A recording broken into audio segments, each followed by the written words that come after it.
Hello toppers, welcome to math gym family. आज का हमारा टॉपिक होने वाला है कि गोलीय दर्पण द्वारा प्रतिबिंब बनने का नियम कौन कौन सा है। तो इसमें मुख्यतः 3 नियम हैं और इन्हीं प्रतिबिंबों के नियम को हम लोग पढ़ करके किन्हीं 2 नियमों को अप्लाई करके हम वस्तु का प्रतिबिंब बना सकते हैं। तो आइए हम प्रतिबिंब बनने के नियम के बारे में बारी बारी से अध्ययन करते हैं।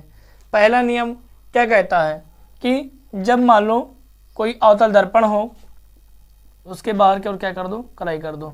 ये हमारा क्या है, मुख्य अक्ष है। ये हमारा क्या है, पी है। तो जब कोई किरण मुख्य अक्ष के क्या जाता है, समांतर जाता है, तो दर्पण से परावर्तन के पश्चात फोकस से होकर के जाता है। पहला नियम क्या कहता है कि गोलीय दर्पण के मुख्य अक्ष के समांतर जाने वाली किरणें दर्पण के परावर्तन के पश्चात फोकस से होकर के जाता है। लेकिन ये कब की बात है, ये अवतल वाले की बात है। अवतल में क्या होता है कि फोकस से होकर के जाता है।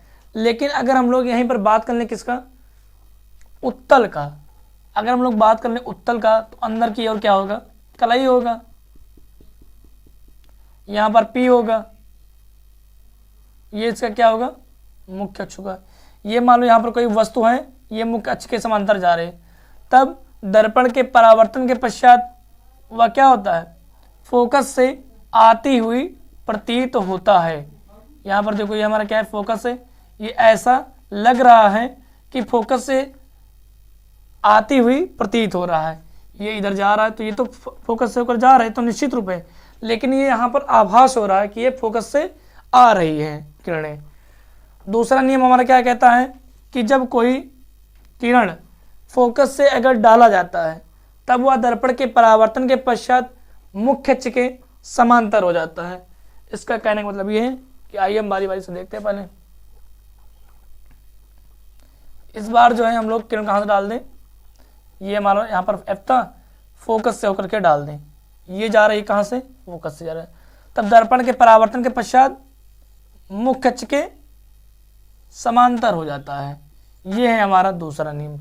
अगर हम लोग बात करें किसमें, उत्तल में, तो जब प्रकाश की किरण उत्तल दर्पण में फोकस की ओर जाती हुई प्रतीत होती है, फोकस की ओर जाती हुई प्रतीत होती है। यहाँ पर देखो ऐसा महसूस हो रहा है कि अब फोकस की ओर जा रहे, तब दर्पण के परावर्तन के पश्चात मुख्य अक्ष के समांतर हो जाएगी।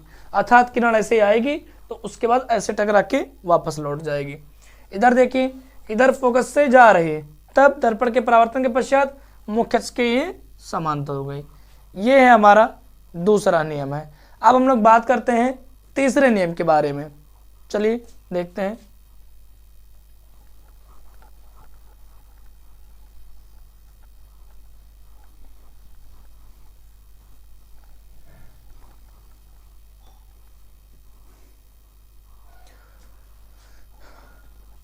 ये मान लो हमारा क्या है,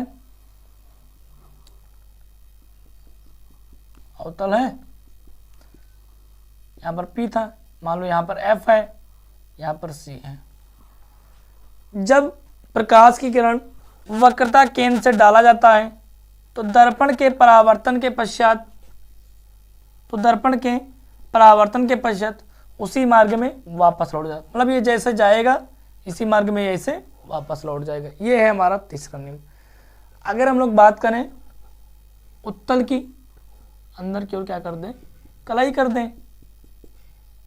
यहाँ पर P होगा, यहाँ पर मान लो F है, यहाँ पर मान लो क्या है हमारा C है। अगर हम लोग ऐसे यहाँ से डालें जो कि ऐसा प्रतीत हो कि यह वक्रता केंद्र की ओर क्या हो रहा है, जा रहा है, तो दर्पण के परावर्तन के पश्चात उसी मार्ग में यह वापस लौट जाता है। ये है हमारा तीसरा नियम। आइए हम आपको याद करने के लिए हम बारी बारी से तीनों नियमों को बारी बारी से लिख देते हैं और आप लोग उसको छाप लीजिए, ठीक है।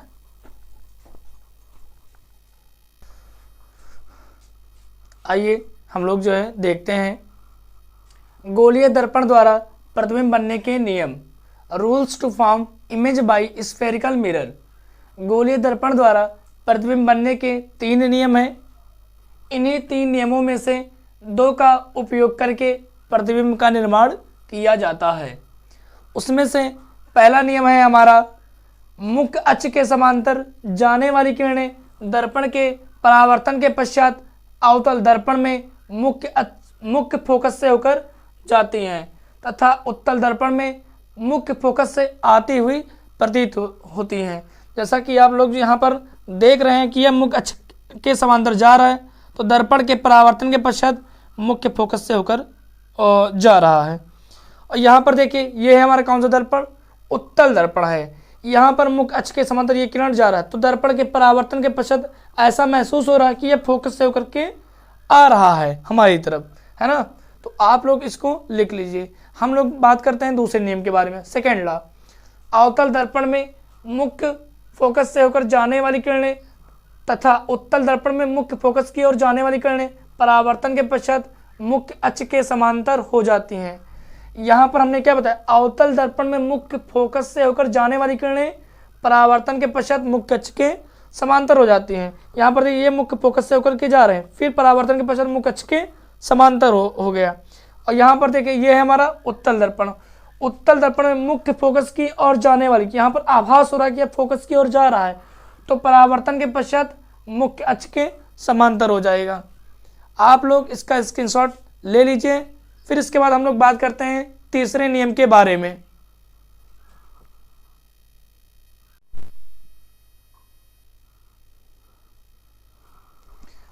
आइए हम लोग जो है देखते हैं तीसरे नियम के बारे में।